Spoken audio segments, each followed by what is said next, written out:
Welcome to day 20 on your Balance, Build and Bloom plan. This is a 21-day strength journey, which means that at day 20, you are almost there. Today, the session is called Rejuvenating Movement, and it's a Pilates-inspired session, which is mainly down onto the mat.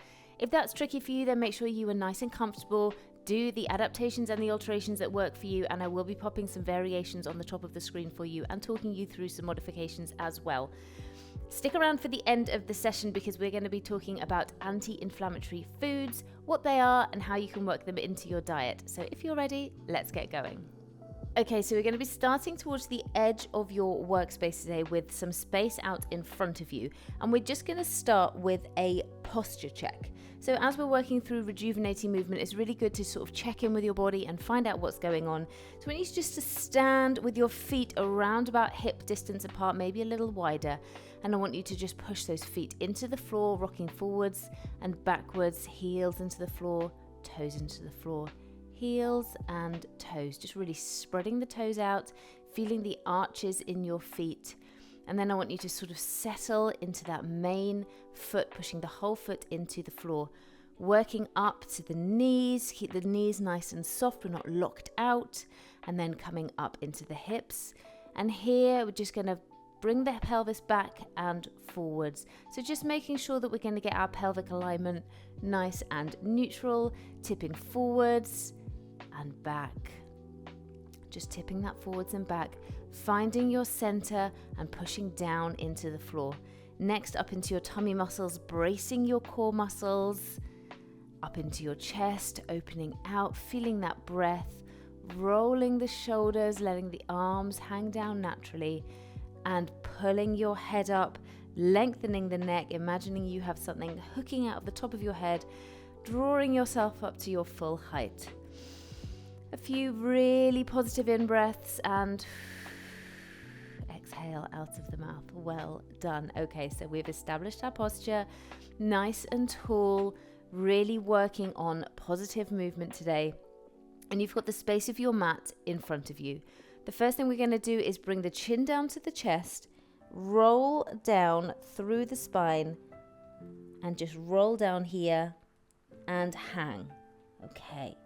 You can soften the knee even more if you want to try and reach down to the mat to try and stretch through the back of the legs, or you can keep the legs straight and then bring yourself back up again, vertebrae by vertebrae as you're coming up. Roll the shoulders at the top and bring in the chin up. One more time, chin down to the chest, rolling down. Imagine each vertebrae going at a time, just like the cogs on the chain of a bike. Down you go, feeling that stretch through the back of the legs. Well done, and just hang here and up.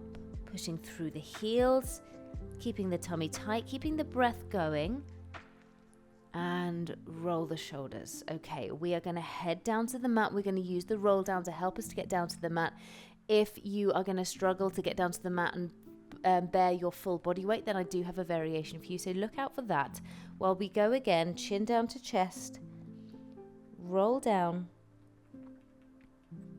and then from here, we're just going to walk forwards. Hold into a bridge and then pushing back. Heels into the floor and rolling up. So just building on that first movement of the roll up and roll down, but this time extending through. So chin to the chest again, rolling down. Fingertips forwards, walking through into that full bridge. And walking back, breathing all of the time. Well done. 2 more of these. We're going for 4 in total. So rolling down.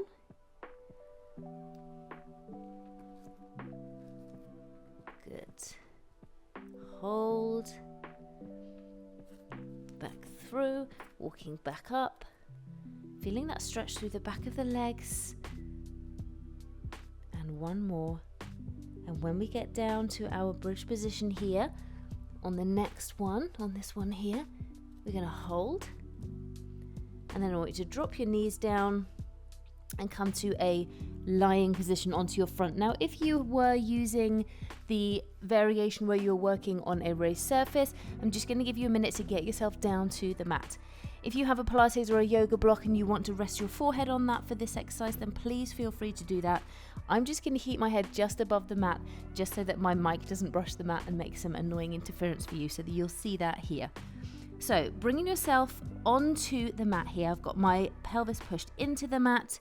I'm going to have my head down and I'm going to draw my hands out in front, palms facing down, bringing my chest up. My elbows are coming back, and then I'm going to scoop forwards again. So in a breaststroke style, bringing up the chest, breathing through, not holding the breath at any time, coming through. Let's do one more here. Well done. Take a little rest. We are going to go and do that one more time. If that little set of 5 is too much for you, you can do 1. You can take a little rest and do another one. Remembering this is all about rejuvenating movement today. We're not thinking about really trying to thrash you really hard. This is about really finding your level, finding your balance, as all my workouts are. So really make sure that you're respecting your body, and if you're finding something hard, it's okay to acknowledge that and then just work within your level. So let's go one more time. Head comes down, nice and relaxed through the chest, breathing in and pushing the arms forwards and out, breathing out, circling round into the shoulder blades, holding up through the chest and scooping forwards, coming round and forwards. Good. If you find that you're holding that breath, just push the breath out. Good. Let's go for one more. Well done, really great work. We're going to stay on your front here. Now you can have your hands up onto a forearm position here, or you can rest your head onto your hands, use a Pilates or yoga block. And what we're going to do from this position is you're going to have your legs fully outstretched behind you, toes are pointed, and what we're going to do is we're going to kick up 5 times on one side, bring the leg back down, kick 5 times up on the other side, come back down. We're going to do that a total of 3 times. So are you ready? Let's get going. So 1, 2, 3, 4, 5. Bring the leg down, nice and controlled. Other side. 3, 4, 5. Good. 1, 2, 3, 4, 5. And just working at your own range. Good. Keep those hips pushed into the mat. Keep the neck nice and long. One more on the other side then.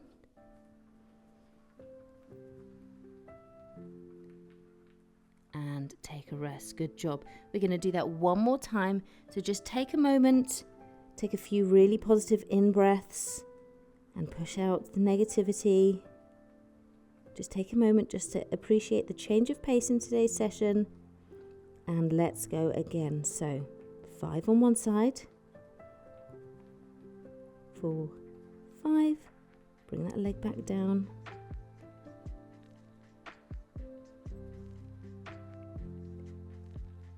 Good. Now if you don't have a Pilates block or a yoga block, you can always use a cushion. Here I'm just using my hands. I don't want you to feel that because you don't have certain bits of equipment that these sessions aren't accessible for you. I've got one more lot of these on each side.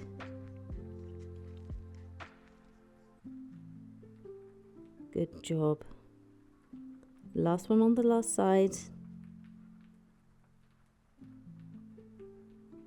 Well done. Take a rest. We're going to come up onto your side here.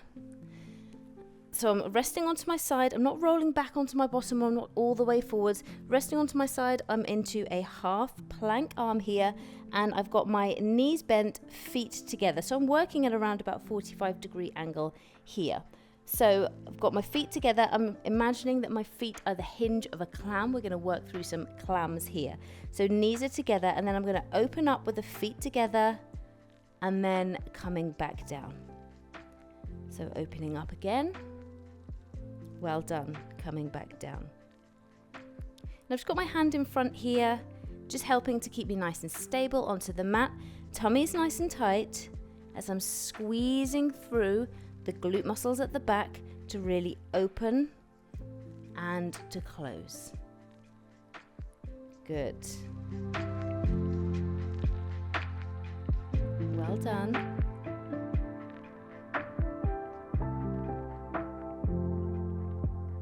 Two more. So we're working for around 12 on each side.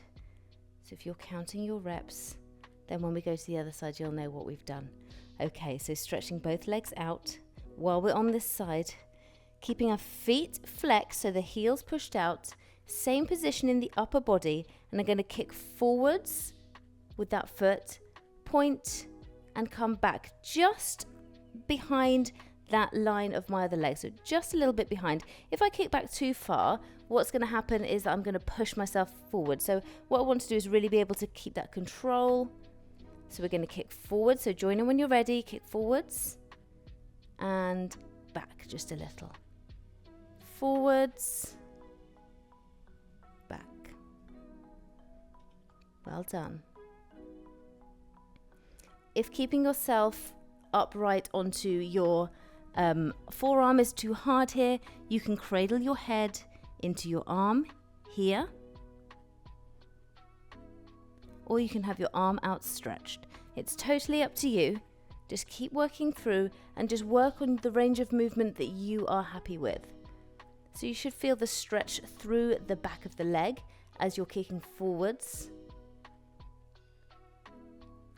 And you're also working into your core, into your abdominal muscles, into your back here as well.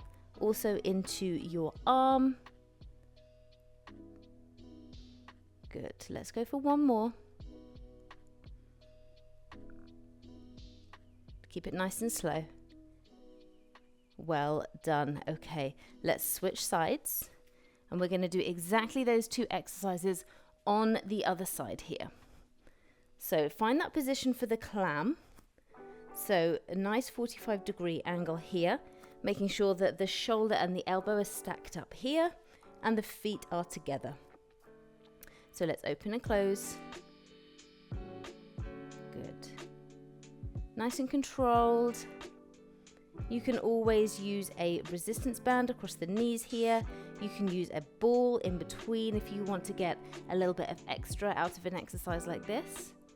But this is just a really great exercise to turn on your glute muscles.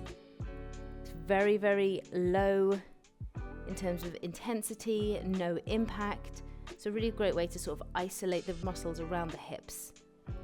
Especially good if you are having any kind of sort of physio or anything to help out with those muscles around the hips, the glutes, the thighs. Well done.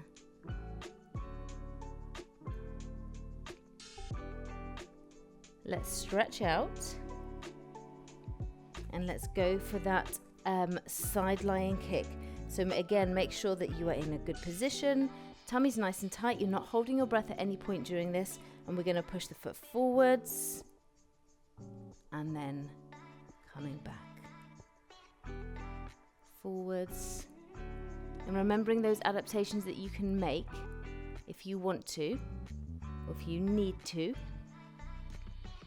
with the arm. Because bearing your body weight through this part of your body sometimes can be tricky, especially when you're working on balancing. Good job. Keep it going.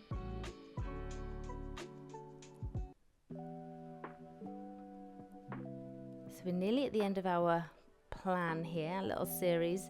If you're wondering what to do next, then I do have a 31-day plan and also a 14-day plan, all on my YouTube channel and on the website as well, strengthandbloom.com. Take a rest. Well done. From this position, you're going to come into a lying position and just lying down, hands down by the sides, palms facing down.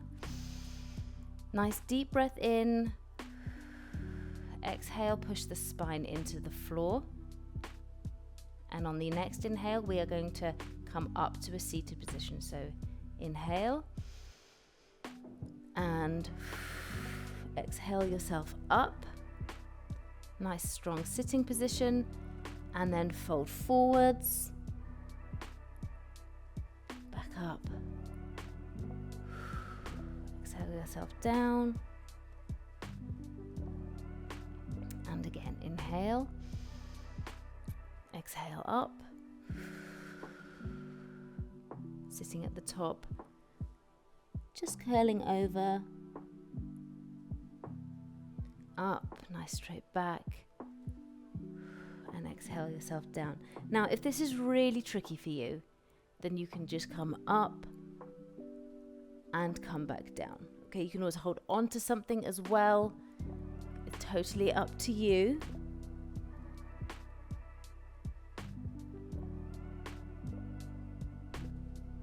And if this is too much for you altogether, then that's absolutely fine. You can skip this exercise, or you can just make it work for you. You can just come up to a sitting position here, and you can fold forwards.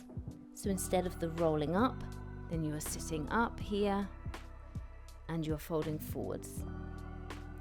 And that's totally fine to do. So that's just this section here that I'm doing. If you're doing the full roll up, you can continue. Just focus on that breathing, pushing the spine into the mat.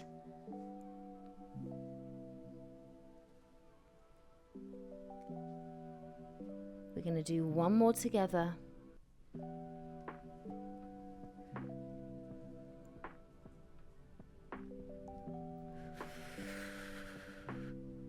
Up, down, back up.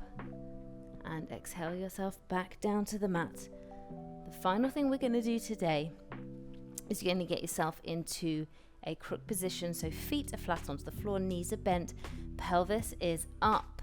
Pelvis is onto the mat. We're going to push the pelvis up, and you've got your back onto the floor, spine imprinted onto the floor. What we're going to do is we are going to do a shoulder bridge. So we're going to tip the pelvis up towards your face, push up the glutes. And once you're here, if you would like to, you don't have to, you can bring the arms overhead. The arms come back down, and then bring your bottom back down to the mat. So you've got two options here. So you can either just tip the pelvis, bring the glutes up, hold, and bring the glutes back down. Or your other option is to tip the pelvis, bring the glutes up, float the arms over, bring the arms back, and then drop the hips and realign the pelvis. Totally up to you which one it is that you'd like to do. The one with the arm floats is more tricky because you are creating a little bit more instability there, so the core's having to work a little harder. You're also holding that glute bridge for a little bit longer. But there's no one exercise that you should or shouldn't do unless you have any particular issues that means that it's uncomfortable. Okay, so just choose the one that feels right for you. Well done.